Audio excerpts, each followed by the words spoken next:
following podcast is brought to you by patreon.com/WrestleMedia.ca. Like what you hear? Want more of it ad-free, uncensored, and earlier? Sign up today at patreon.com/WrestleMedia.ca and start getting more for as little as $2 a month.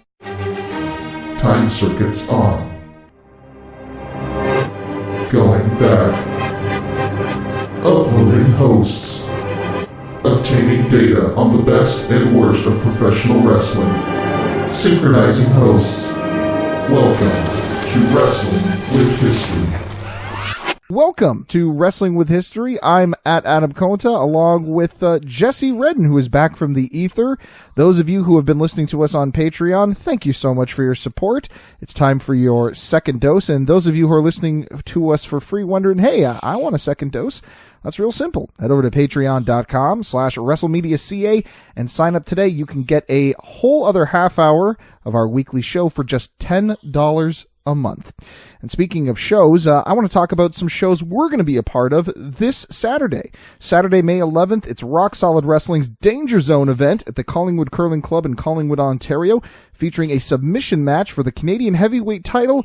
Jake O'Reilly, with Asher Benjamin in his corner, taking on Canadian Heavyweight Champion and Impact Wrestling star Cody Deaner, with former WWE Intercontinental Champion and UFC Hall of Famer Ken Shamrock in his corner. Tickets are on sale now at rocksolidwrestling.ticket.ca. Jesse, you are the manager of champions and a former manager of the year twice, I believe. If you were five-time. Oh, there you go. Sorry, five-time manager of the year. Just saying, Ontario's only five-time award-winning best manager.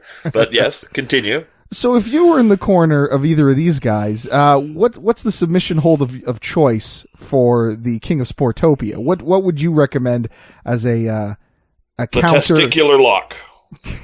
Well, I'll tell you what, that would make me tap out, that's for sure.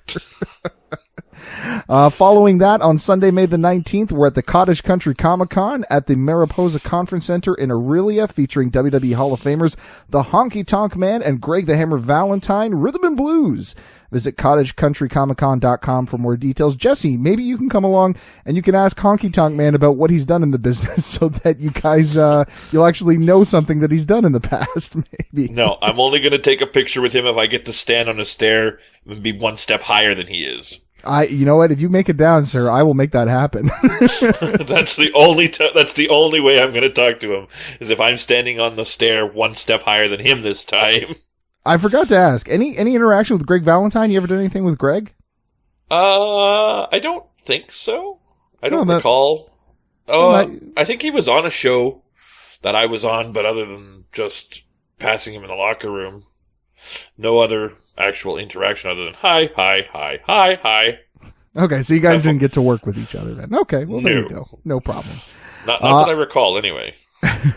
And then on Saturday, June 15th, of course, we're part of Chinlock Wrestling and House of Hardcore's Legends Convention and Chinlock 5 event from the Leon Center in Kingston, featuring the likes of Bret the Hitman Hart, the Brainbusters, Tully Blanchard and Arn Anderson, Mark Henry, Billy Gunn, Jimmy Hart, Tugboat, Swoggle, Jimmy Corderas, Tommy Dreamer, and who knows who else will show up. Maybe the five-time manager of the year will show up there as well. Jesse, who are you most excited about meeting at the convention on the 15th? Well, now I want to ask Arn Anderson about his firing. Well, now there's your chance. All of our patrons know what that's about. And if you're not a patron, well, you don't know. So get over to patreon.com/WrestleMedia.ca and sign up. And something else we want you to sign up for is our free newsletter, which will help you keep up to date with the latest news on WrestleMedia and give you a chance to win 2 floor seats to the Chinlock Wrestling / House of Hardcore event, Chinlock 5, from the Leon Center in Kingston, Ontario, June 15th. Now, just to clarify, that's for the event itself. The Legends Convention is completely separate. You can get your tickets for that as well. But sign up for our free newsletter right now over at WrestleMedia.ca and get in on that. Hey, Jesse, before we go way back in time, I just want to go back 1 week ago, if it's okay with you, and talk about some of the responses we had to our social media questions. Is that okay? Sure, I wasn't here for your questions, so I'll get a refresher course as we go. Sounds good. So last week we talked about Hulk Hogan's Celebrity Championship Wrestling, and we asked our listeners who they would cast in a reboot, if there was one. And Adam Andrews, who is my play-by-play co-host on Northland Wrestling, which has a show, Feel the Bang, coming up on May the 25th, responded saying, Gilbert Gottfried, but every promo is a different version of the Aristocrats. Jesse, have you ever seen the movie The Aristocrats? It's a documentary about the dirtiest joke on the planet. No, I can't say that I have. First and foremost, I highly recommend that you download and watch that one, especially if you don't have a problem with blue humor. Absolutely hilarious. If cursing is not your thing, don't bother watching it. It will not be for you. Secondly, who would you like to see step into Hulk Hogan's Celebrity Championship Wrestling ring? David Arquette. Well, I mean, he come on now. That's a ringer, Jesse. He's a former world champion. Exactly. No, let's see. I'm not going to object to that. I mean, David Arquette is still a celebrity. He still counts. I would say Chris Hemsworth. Ooh, now there's an excellent choice. Yes. I like that answer. That's a good answer for sure. Okay, good stuff, Jesse. Because I think he would draw lots of viewing power. I think he would. Yeah, he would definitely have some drawing power for sure. What's a Macho Man Randy Savage dream match that we never got? That's a question that we asked our listeners. And Aaron Rakowski said Savage in a fist fight with Hogan, and he hashtagged it Be a Man, Hulk. Of course, that's in reference to Savage's rap album from the 2000s. Did you ever get a chance to listen to Randy Savage's rap album, Be a Man? Rap is crap. I don't like country music, but I'm not a fan of rap either. And no, I did not listen to Randy Savage's rap album. You really should. It's terror wonderful. No, I'm not. I only have so many brain cells left, and they diminish quite rapidly on certain things, and I don't think I need to spare or waste them on listening to Randy Savage rap, or try to. All right, man. I'm telling you, he dedicates 4 minutes to calling out Hulk Hogan. It's pretty awesome, but you know what? That's fine. You got to leave something behind, I guess, so there's that. Now, we also got a response from Matthew Sukram, who said, The Rock, Steve Austin, Kurt Angle, Eddie Guerrero, all great choices. Of those four listed there, who do you think you would want to see a match against the most, Jesse? If it was Kurt Angle in his prime, I would like to see Kurt Angle and Macho Man. God, that would be a great match. Personally, for me, I'd pick Eddie Guerrero only because, I mean, I know that we've gotten that match on WCW Nitro, but I would have liked to have seen them, like you said, in their prime. Eddie during, like, his world title run, Macho Man in his prime. Two of my favorite wrestlers of all time would have been awesome. And we also had Matt's Universe 86 on Instagram say Savage versus Elias. Now, that's an interesting matchup. Battle of the Beards. Yeah, I think that would be a pretty cool one. I don't know. Can you think of anybody off the top of your head, like from the modern day era, that you would like to see in a dream match against Randy Savage? That immediately comes Lesnar. Wow, that would be intense, to say the least. I think. Well, because Macho Man spends, like, from what we got to watch during our recaps of Nitro, he takes a beating and keeps on ticking. So he would be one that could be taken to Suplex City multiple occasions and still have the power and wherewithal to come back and maybe beat the Beast. Wow, that is an absolute great analogy. You know, Savage has also liked to work with a lot of smaller guys as well. We talk about, you know, his matches with Randy Savage and his matches with Bret Hart back in the 90s. So Spanky. What's that?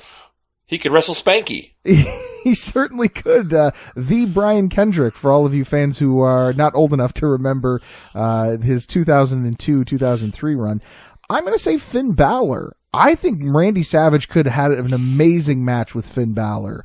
I would like to see Kurt Hennig versus Finn Balor. Yes, I would love to see that match as well. I think that those guys have a great... those would be a great style clash for sure. I think it would be tons of fun. And finally, we asked... Oh, sorry, go ahead. No, I was going to say, I agree. I agree with your pick. Macho Man and Balor would be one stellar contest. And finally, we asked, who is your favorite WCW Cruiserweight champion in history? And Travis Wallace said 5-time champ Juventud Guerrera. I don't know if you remember. Did you see any Juvi? Did we get to some Juventud Guerrera when we were watching Nitros? The name rings a bell, but I think that's just because I know him. I don't recall seeing him maybe once or twice in an actual singles contest. All right, that's fair. That's fair. And we asked what your favorite AWA match was. Aaron Rakowski chimed in saying Jumbo Tsuruta versus Rick Martel from July of 1984, and goes on to state, well, it's technically an All-Japan Pro Wrestling match, but it was for the AWA title during their feud. What say you, Judge Jesse? Does that count or no? Well, I don't know. You said AWA match, and if he says it's technically an AJPW match, then right off the hop he's wrong. So there you go. It may it may be for the title, but that doesn't mean that it was one of their matches. It wasn't a AWA sanctioned contest. There you go, Aaron. No dice. All right, let's fire up the time circuits and get some traveling through history going. So the first date in history we're going to look at today is 1971. We're going to be talking about Tatsumi Fujinami, who would make his pro wrestling debut at the tender age of just 17 years old. Jesse, how old were you when you started training to be a wrestler? 19? All right, so not that far off, not that far removed from Fujinami. What a legend. He would go on to become one of the most successful performers in New Japan history. He would hold the IWGP Heavyweight title 6 times, which is a record that would not be broken until recently in 2014 when Hiroshi Tanahashi would defeat AJ Styles to win that championship belt for the 7th time. Man, it's kind of like... He really is like the John Cena of Japan. A lot of people have told me that's how fans kind of look at Tanahashi, but it's kind of similar because John Cena broke what a lot of people thought, or, well, I shouldn't say broke. He tied what a lot of people thought would never be a record that would be matched or broken, and that's Ric Flair's 16-time championship title wins. Any chance that you've seen Fujinami or familiar with his work at all? All I have to say for this is bless you. It just sounds like you're sneezing a whole lot while you're talking this time around. I understood John Cena. If you get a chance, go back and watch his match with Ric Flair from '91. It's great. I love it. Let's move on to 1975 in Tokyo, Japan. WWF champion Bruno Sammartino and I know that one. There you go. All right. So, and Pacific Wrestling Federation champion Giant Baba fought to a no contest in a title unification match. This was the first time that the WWF Championship was ever defended in Japan. Pretty big deal. I love how it ended in a no contest. A title unification match ends in a no contest, so they don't have to unify the titles. That is awesome. I think most championship unification matches from that time ended in a draw of some sort. They were actually far more common than you would think. I know that I'm fairly certain Bob Backlund and Ric Flair wrestled more than a few times to try and unify the NWA and WWF championships, believe it or not. And of course, in all of those situations, it usually ends in a draw so that champions can keep face and promotions don't have to, put the other over, that sort of thing. So it happened probably more often than you would think. But yeah, I think that's a big deal because once you start defending that championship in different countries, I think that's when you can officially classify it as a world title. I know that happened back in Ring of Honor. Up until 2003, it was just the Ring of Honor championship. And then once Samoa Joe brought it over to England and started defending it there, they said, well, technically we're going outside of the United States, so it's a world championship. So pretty big deal, if you ask me, for Bruno Sammartino and the WWF especially. Now, Giant Baba, I don't think I know him. Giant Baba is basically one of the pillars of modern professional wrestling in Japan. Him, Inoki, and I want to say Ricky Dozan. I know Ricky Dozan is kind of considered like the father of Japanese wrestling, but essentially the two that I know best are Inoki and Baba. Antonio Inoki formed New Japan Pro Wrestling, and Giant Baba formed All Japan Pro Wrestling. And they both had very different styles. They were kind of like the WWF and WCW of Japan, is a way to put it. Okay. And Baba himself was a legend. He was kind of, to kind of give these metaphors a little bit of a twist here, Baba was kind of like Andre the Giant of Japan. He was a giant. His name was not just, it wasn't just a clever name then. He was literally a giant, and was beloved, incredibly beloved and respected by a lot of wrestlers and fans alike. A true living legend. I'm actually kind of surprised. I shouldn't say I'm surprised. I was going to say I'm kind of surprised that he hasn't been inducted into the WWE Hall of Fame yet, but I don't know what their relationship is like with All Japan at this time, and that would probably be why. It's probably political. They used to be very close, obviously. Yeah. Interesting. Now I'm just thinking of gnocchi to eat for supper. Always a good choice. Hey, this is a commercial for patreon.com/WrestleMedia.ca, where you can get early access to episodes of your favorite WrestleMedia shows, get full uncut and uncensored versions of your favorite shows, and more. Don't want to hear this commercial on your podcast anymore? Sign up at our main event tier and get these episodes ad-free. Want to hear your own commercial here instead of ours? We've got tiers for that too. Visit patreon.com/WrestleMedia.ca and join the WrestleMedia revolution today. What's happening next? Are we leaving Japan? We are going to leave in Japan to head down to Memphis, Tennessee back in 1988, where Jerry Lawler would defeat Curt Hennig in a career versus title match to win the AWA World Heavyweight Championship.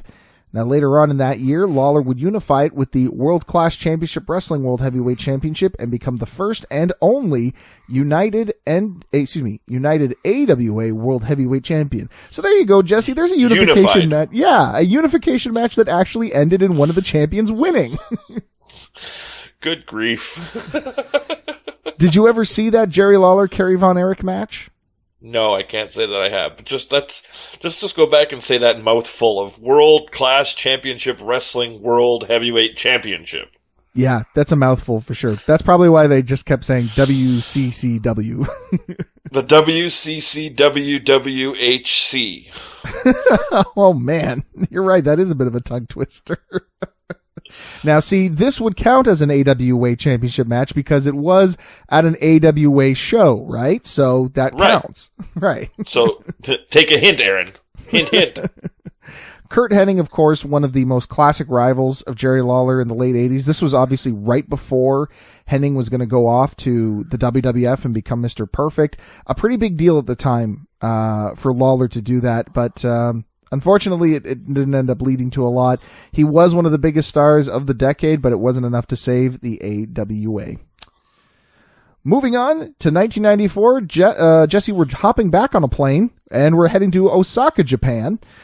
This time for an event called, I'm not even kidding, Japan Mania. It was a... What is the title of this episode? Turning Japanese? You know what? I love that song by the Vapors, and there's enough Japanese content on here to make Andrew Kent very happy. So yeah, why not? Let's call it that. Why not? Turning Japanese. Let's do it. I really think so. Do. That's a great tune. I love it.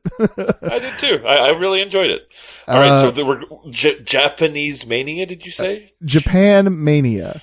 This was Mania. Yeah, this was a WWF show that they put on, and they had a lot of pretty cool matches on there, including a Royal Rumble match. Yeah, Royal Rumbles weren't just for the United States and Saudi Arabia. Yeah, they were also in Japan as well. This one only had 18 competitors in it, and it eventually ended with The Undertaker eliminating Bam Bam Bigelow to win. Some of the other participants included Rick Martel, Bob Backlund, Jinsei Shinseki, who, Jesse, you'll probably remember best as Hakushi. Nice. Yeah, exactly. Gunzuntai. Adam Baum, the 1-2-3 Kid, Marshall Aoyag. I don't know how to pronounce it, and I'm not familiar with their work. My apologies to any Masashi Aoyag fans out there. I don't know if I'm pronouncing it right. I'm sorry. Tatanka, Billy Gunn, Nobukazu Hirai, Bart Gunn, Owen Hart, Randy Savage, Samu Fatu, Bret Hart, and Doink the Clown. A real motley crew back in 1994, but Pretty big deal. Believe it or not, over at WrestleMedia.ca, we have some fan cam footage of that show. And most of the matches are on there as well, including Hakushi versus The Undertaker, which was kind of, I think, the match that WWF officials were hoping to get from Hakushi. They kind of, I felt like they marketed him as like the other side of The Undertaker. Undertaker was all in black, he was dressed in white, and he was kind of, portrayed as an angel, whereas Undertaker was kind of like a devil. So the demon, yes. Exactly. We had a women's tag team match featuring Bull Nakano and Alundra Blaze with some other competitors that I don't remember off the top of my head. We had all the guys that were mentioned in that Royal Rumble also participated in matches on the show too. So if you have some time, go and check it out. It's actually a kind of a fun little watch. So, well, see, half of this roster sounded like you were just trying to order sushi. I know. Every time I go in to a Roy D over here, I'm always interested in getting the Billy Gunn roll. I was referring more to the Fatu and Samu. Oh, right. Yeah. Sorry. I will tell you this though. I don't care what you pay me. I would never eat a Doink the Clown roll ever. That's the one where you chew and sometimes you get a squeaky toy on the inside or not. I don't want to know what that sashimi is made out of, and I certainly don't want it raw. So nope, we'll pass on the Doink the Clown sushi. But wouldn't the model have a fantastic sushi? Yeah, absolutely. Or what about the Atom Bomb? The Atom Bomb roll. It's an explosion of flavor in your mouth. The 1, 2, 3 kid roll makes you tap out after the end of it because it's so spicy. That could work. I think the Tatanka roll might be good. You could make it. It would have some buffalo meat on it. The Bret or Owen Hart roll. One is better than the other because it's a little older. I don't know, man. I wouldn't want to eat old sushi at all. Well, that's the challenge. You have to know which one's old or not. The Randy Savage roll is stuffed with Slim Jims, clearly. Oh, and the Bob Backlund one is just wrapped in a towel. Absolutely, yes. It's just a very plain presentation, but it is fantastic once you get in there. There we go. We have our sushi restaurant, Adam. I love it. I think we could make a lot of money doing that. Just lay off the Doink the Clown roll for sure. That was a fun card, and we had a good time making our little restaurant list. What wasn't fun was the next event that we're going to talk about from 1998. WCW presented the Ultimate Video Bash, a WCW and MTV crossover event from the MTV studios in New York City. Of course, it wouldn't be a WCW experiment without something going wrong, as the show barely got off the ground. See, New York City was in the middle of one of its wettest weekends on record, in which they received about 1.5 inches of rain that day and nearly 5 inches total that weekend, driving nearly all of the attendees away. In fact, there was only one match that would happen on the show, a main event anywhere in Denver, Public Enemy defeating High Voltage. In addition, the scheduled 3-hour broadcast was cut to 2 hours. This actually leaves me with a lot of questions, Jesse. Yeah, me too, because you're saying that a 3-hour broadcast only had one match on it. It was cut down to 2 hours, and that one match was Public Enemy versus High Voltage, and it went 2 hours? That's exactly what I'm saying. And yes, you have every right to ask that question. What the heck did they do for those 2 hours? Because we have that match in full over at WrestleMedia.ca on the show page. And let me tell you, it does not go 2 hours. It goes 5 minutes at best. So then they filled 1 hour and 55 minutes with music videos from MTV. Maybe. I know Tony Schiavone and Larry Zbyszko were there, and Carson Daly was like a correspondent, so maybe they had stuff with them, or I don't know what it was.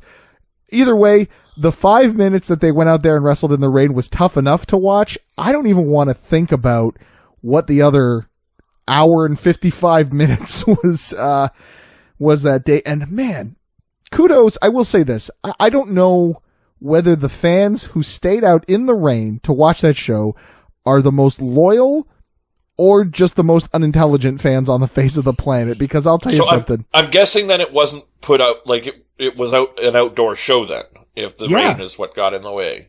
Yeah, it was like in the parking lot of the MTV studios. Oh, wow. And I don't know, man. Have you ever been to a show where it was I've wrestled outdoors? in the rain. You have wrestled in the rain. Okay, so tell me about that, because I've got a story about that. It's a secondhand story, but I want to hear about your story about actually wrestling in the rain, because I think that's very noble. It's slippery and it's dangerous, and just try to keep your footing when you're walking on the ring. Yeah, it wasn't the smartest move, but hey, it started to rain, and we didn't have a choice. So what were we gonna do? Stop in the middle of, okay, no, that's it. Match is over. The rain's calling it. Sorry. So you were actually wrestling when it started? Yeah. Oh, and then there was two matches after us, and they still went on. Wow. So that's impressive. I'm always impressed when wrestlers go out and do that and still want to put on a show for the fans. How many of the fans stuck around it? How many of them took off, and how many stayed? Some of them left, but I would say probably a good 2/3 stayed in their seats and just put up their programs or opened up jackets and stuff and sat in the grandstands and watched. This was at a carnival, so that is some loyal, stupid fans. Thank you guys very much for your loyalty. That is really appreciated. It really is. And listen, I only say that because I know that I would have been one of those stupid idiot fans standing out in the rain trying to protect my head with a program. I have a story about that. I didn't actually wrestle in the rain, but I was helping out at one of the Classic Championship Wrestling shows at I think it was Tilsonburg Fairgrounds, maybe. And Tatanka was booked on the show. And I'll always remember this night because it reminded me of what a great performer that Tatanka is, and it gained me a newfound respect for him. So the show is going on, and there's some rain, and it's coming down pretty hard. And at this point, the promoter, Jay, comes over to Tatanka and says, listen, you don't have to go out there. You still get paid, but, it's pouring. We don't want to make a dangerous work environment for you. And Tatanka, to his credit, he said, no, they paid to see me. I'm going to go out there and I'm going to put on a show for them.